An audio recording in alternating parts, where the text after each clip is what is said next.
village square stands quiet, with the curfew still in force. The streets are even clear of dogs and horse. Like some evil bird of prey, the scaffold spreads its wings. The people build their fires and bolt their doors. The mayor is giving dinner to the officers and wives. His eldest son is learning how to fawn. The barrack block is hushed and tense, the soldiers drawing lots. Who will be the hangman in the dawn?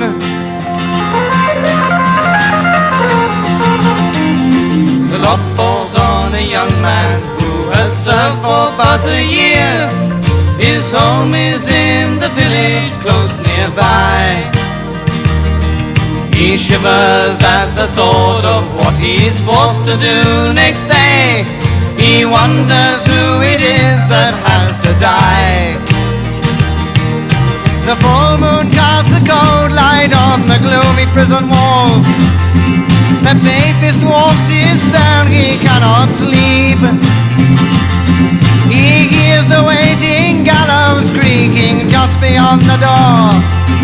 He prays, for he has no more tears to weep. The day begins to break, the muffled drums begin to sound. A crowd begins to gather in the square.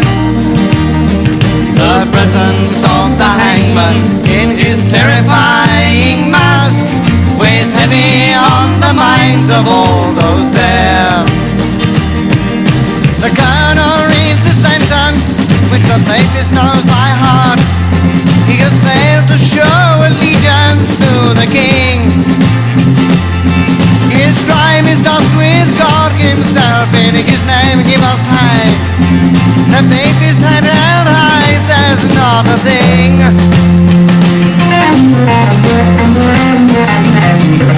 The jailer binds his hands and puts the blindfold to his eyes.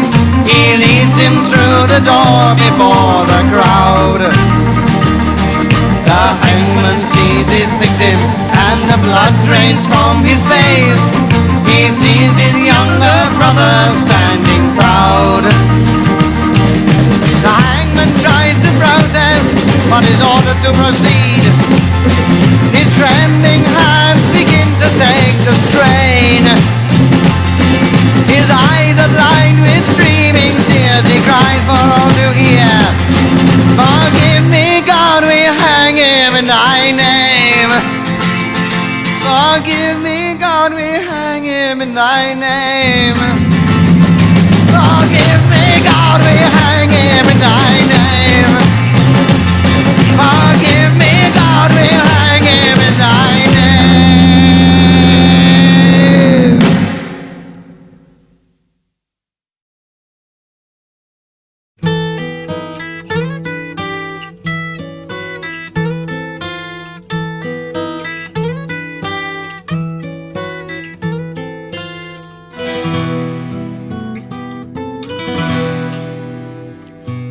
The old house stands deserted,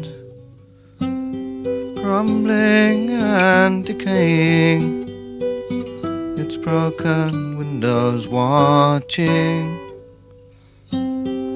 as a young child wanders in amongst the roses, overgrown and falling. The garden once was cared for. Life is like the garden.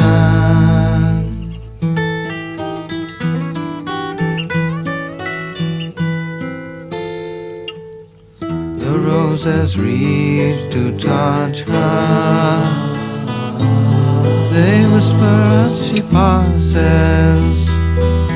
Their petals form a carpet, soft and warm and scented. In amongst the roses, full in bloom child cannot hear them.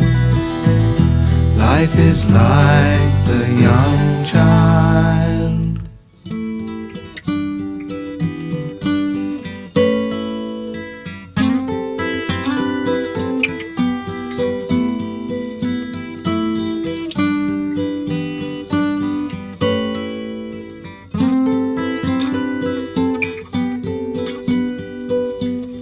The young child has been gathering flowers for her mother, flowers for her bedside, flowers for her table.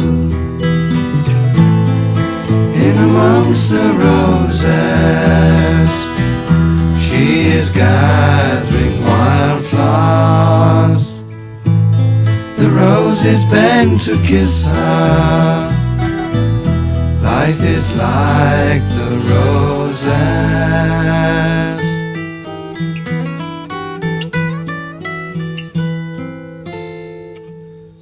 The old house stands deserted, crumbling and decaying, its broken windows watching as a young child wanders in amongst the roses, full in bloom and fading. The young child cannot hear them. Life is like the young child.